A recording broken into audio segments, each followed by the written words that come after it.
The news coming in just as we come on the air tonight. Ukraine's president addressing the people of his country just a short time ago, warning that Russian troops are moving in on the capital, closing in on Kyiv, saying they could storm the capital tonight. And this evening, the breaking headline from the White House: the U.S. and its European allies now planning to sanction Vladimir Putin directly.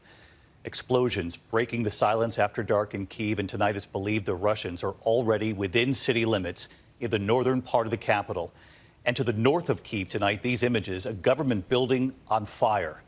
And still, Russian tanks and military vehicles moving in all directions. These tanks moving toward the city of Kherson in the south.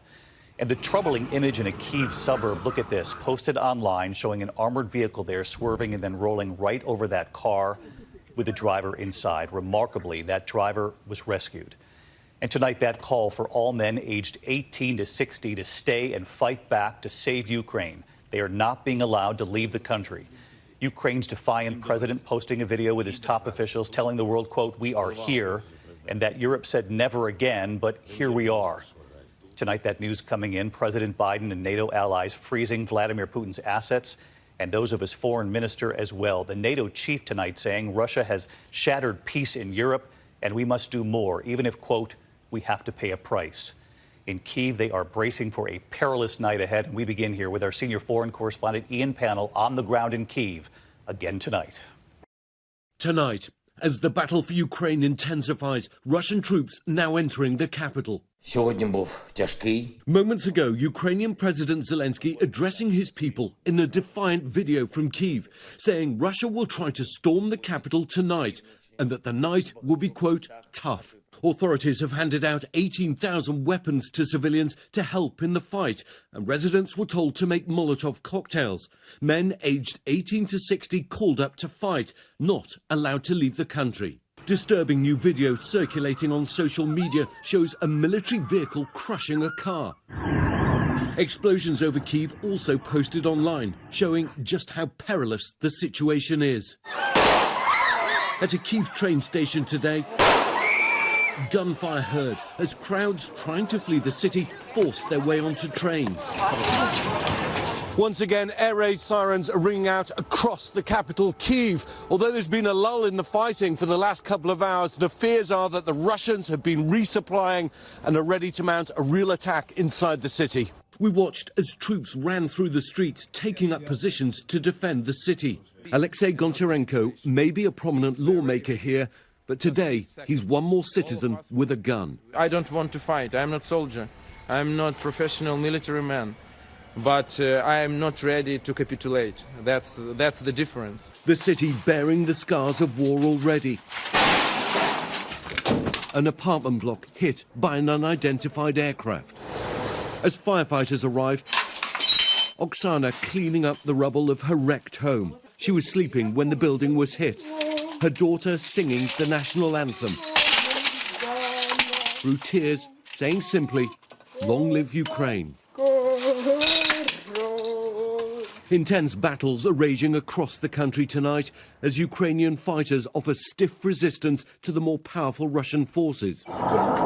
In southern Ukraine, around the city of Kherson,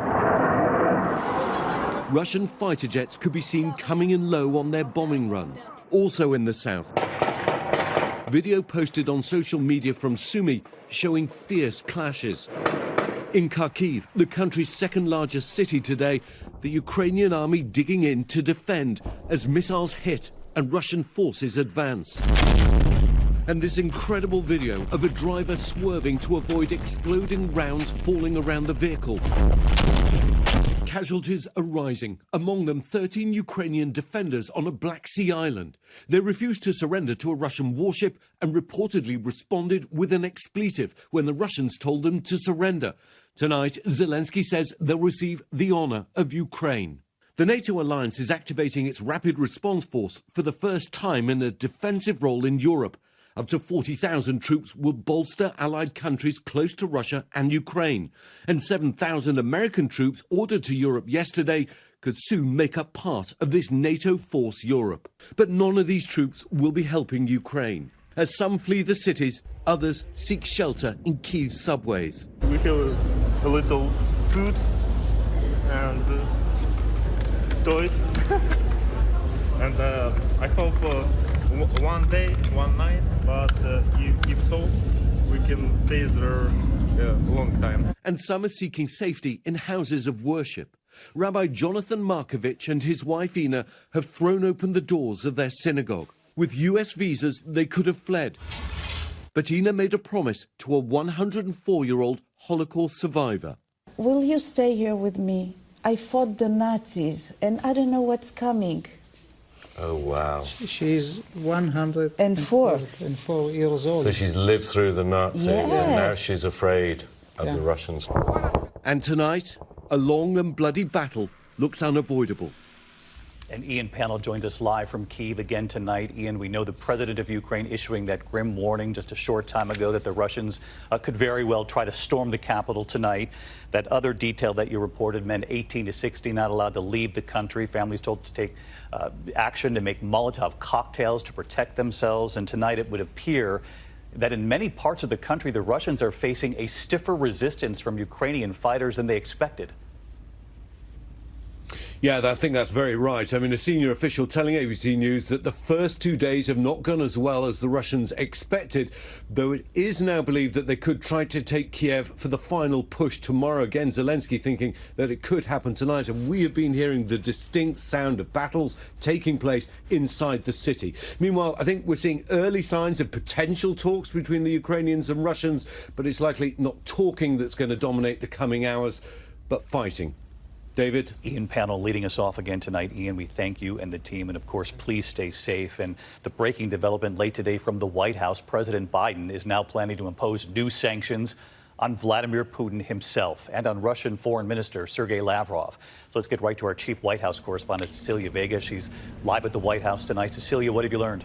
Yeah, David, this information is just coming in right now. So we know that the president made this decision just within the last 24 hours, that he's doing this along with EU partners, really the show of force and being united against what the Kremlin is doing there in the UK. Press secretary telling me late this afternoon that this is meant to send a clear message about the strength of allies and their opposition to Russia right now. But David, I've got to tell you, the experts that we've talked to say this is largely a symbolic move to sanction Putin personally. It's going to include a travel ban, banning him from coming into the country. Clearly, that wasn't on the agenda anytime soon. As for his money, he's notoriously secretive about that. It's unclear how much he has. It's unclear where he keeps his assets. The White House says they still have more sanctions on the table. But David, in the meantime, as we keep saying every single night, this crisis is just getting worse. Cecilia Vega live at the White House with breaking developments. Cecilia, thank you.